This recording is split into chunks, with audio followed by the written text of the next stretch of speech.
Yoga teacher trainings in a community college setting is a PowerPoint presentation to educate and to speak to administrators within community colleges in the exercise science department, heads of department,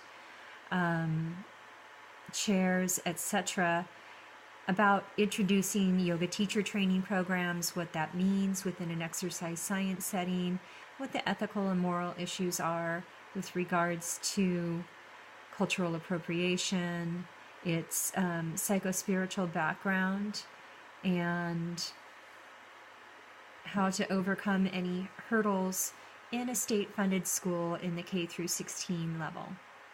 So yoga teacher trainings are becoming popular offerings at the community college level in California. Logical and ethical issues arise from its placement within the exercise science department, where for thousands of years it has been a spiritual practice or technique of meditation. And the physical practices are practices of somatic experiencing and quieting the body and strengthening the body to sit in meditation. Here in the West, it's become kind of an exercise fad, and the colleges and schools have an obligation to address cultural appropriation and the fact that yoga is taught traditionally differently by thousands of lineages, and how to standardize that. Also, what are the qualifications for a high-level yoga teacher that is being paid at the college level?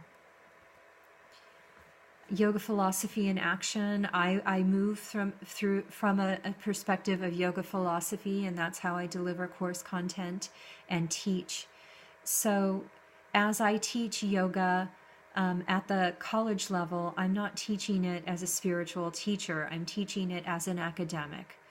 So if I do speak about it in a religious or spiritual manner, I'm speaking about it as a practice of a community that does practice it as a religion, that I'm not preaching or etc. It's used by the contemplative traditions of Southeast Asia as a set of meditation techniques in Buddhism, Jainism, and Hinduism. However, it can be used in any spiritual practice, and it can be used without spiritual intent in order to get to know oneself, to realize who you really are at the core, beneath all of the conditioned learnings of your upbringing and your life. What is it that you truly believe? How is it that you really want to act and show up in this world? Learning to sit within that place of wisdom within yourself. Beliefs around yoga in schools in the West. In 2015, the state of California ruled that teaching yoga in schools is not teaching religion in schools, as it's not presented that way. And I believe that if you're going to teach in an academic setting, that really is the mandate. Yoga Sutras of Patanjali are where the definitions of how yoga teachers act are generally taken from in the West.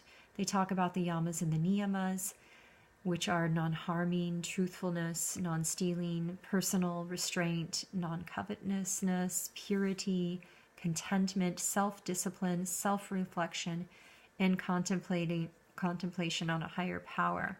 So this is all how a yoga teacher should be acting in their life.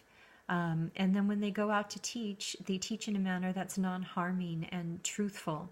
So non-harming means you're not projecting your morals and ethics onto others. You're simply showing up in that light of truth and allowing them to find their own morals and ethics within their own practice. So it's a manner of teaching that is dictated to yoga teachers and resonates with me, and I feel works very well in an academic setting. Pertinent definitions of yoga in order to overcome the obstacles of bringing this ancient tradition of psycho-spiritual practices into an exercise science department. The traditional definition of yoga, as stated by Patanjali in his compilation, the Yoga Sutras of Patanjali, over 2,000 years ago is yoga's chitta vritti nirodha. Yoga is the restraint of the fluctuations of the mind. Then the seer abides in its own form. Otherwise, there is conformity with the fluctuations. So this is about self-realization, quieting your mind to find who you really are beneath all of the chatter, so that you can operate from a sense of authenticity that isn't all of the chatter that's entered your head throughout your life. And these definitions that need to be modified when we bring a yoga teacher training into a community college setting have been talked about by academics. You know, they talk about Western yoga and Eastern yoga, but that doesn't really cut it.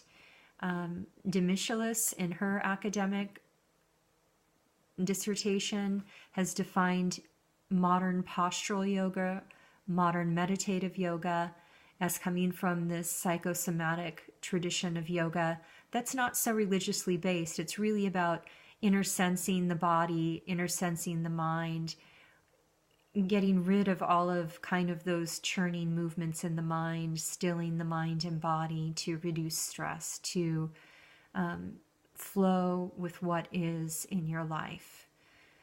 How does it fit into physical education?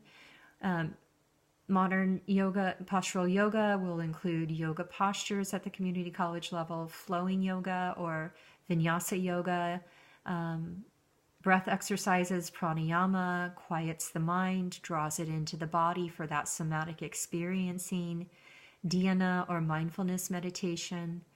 There's also a requirement of yoga history and philosophy if we go into the Yoga Alliance standards, and I believe that that's pertinent academically. We want to acknowledge where this comes from. Yoga as a therapeutic modality is a new field, and it's one that's emerging, and qualified yoga teacher trainings need to support that. So the 200 and 300 hour yoga teacher training are the base level that a person needs before they can go on to a therapeutic yoga training. Shaping how the Yoga Alliance helps to shape yoga for the community college level. The Yoga Alliance is the authoritative in all things yoga. So if you put a yoga teacher training into a community college and it doesn't meet the Yoga Alliance standards, the students that graduate from your program are not going to be able to get jobs. So it's imperative for community colleges to hire trained Yoga Alliance teachers that also have the exercise science masters in order to teach these trainings so that their students can benefit from them. The Yoga Alliance certifies teachers, it certifies teaching schools, it certifies continuing education, it defines levels of competence within the yoga community. Yoga teacher training supports community college students. They're required to take physical education. The yoga will help in stress reduction and increases their powers of concentration. And the introduction of a 200-hour YTT to a community college will benefit other academic departments that students may go on to in their bachelor's and master's degree that are studying yoga currently, including psychology, physical therapy, occupational therapy, various medical sciences, cultural studies. The health and wellness benefits of yoga enhance health and stress levels of students and faculty at a community college.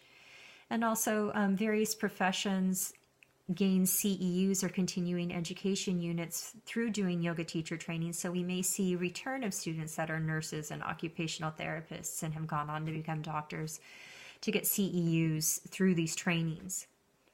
We'll also train teachers for the community surrounding the college. A 200-hour YTT is a baseline training for a beginning level teacher. A lot of people take this level of training just to enhance their yoga training skills in their own personal practice. But it's where you have to start if you're a yoga teacher. And the curriculum is 180 contact hours. I've delineated in the PowerPoint what exactly this curriculum entails and what it covers. 180 contact hours, and if you go on to become a master teacher, or if you want to teach teacher trainings, you need to also get a 300-hour teacher training.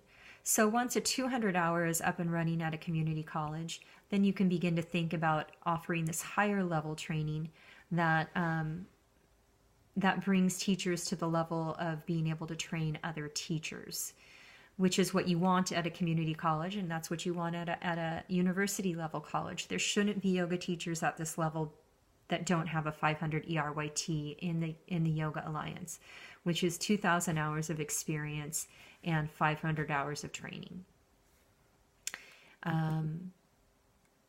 A 300-hour YTT is a more advanced level. It brings the base level up to an advanced level. It is a jumping off point for yoga therapy training, and it's a jumping off point to be able to teach yoga teacher trainings. So a more specialized training that a community college can bring into place once they have a 200-hour up and running. Curriculum overview also outlined in the PowerPoint. A total contact hours of 270, so you can see a 200 and 300-hour training could easily be accomplished within probably a couple semesters at a community college. It would be better to string it out over 3 to 4 semesters so that students have time to practice and to start teaching after the 200-hour level. And in conclusion, bringing yoga teacher trainings into the community college level is smart. It's a vocational training that will help people that want to be yoga teachers, as well as people that want to bring it into other forms of therapeutics like physical therapy, occupational therapy, psychiatrists study yoga teacher, become yoga teachers to bring that to their clients. It fits perfectly at the community college level. And in order to take the spiritual aspect out of the central focus, we need to define yoga at the community college level as modern postural yoga, as modern meditative yoga. Yes, we also need to teach the history and the philosophy of the ancient traditions in order to show where these practices come from and why they work. But we don't need to turn a community college yoga teacher training into a spiritual training. It's not appropriate, it's not necessary, and it's not wanted. Teacher trainings at a yoga studio would be better suited for that type of training. So defining what is meant by yoga in this setting is important. Writing a strong curriculum, having a teacher who is a master teacher writing this curriculum and delivering it at the community college level, and requiring yoga teachers at the community college level, whether they're teaching a training or just yoga classes, to be at this ERYT level, as well as having their exercise science masters, is very appropriate and should be the goal of a community college. Thank you for your attention. I hope that I've illuminated how we bring yoga and ancient tradition into a community college as a functional part of an exercise science department.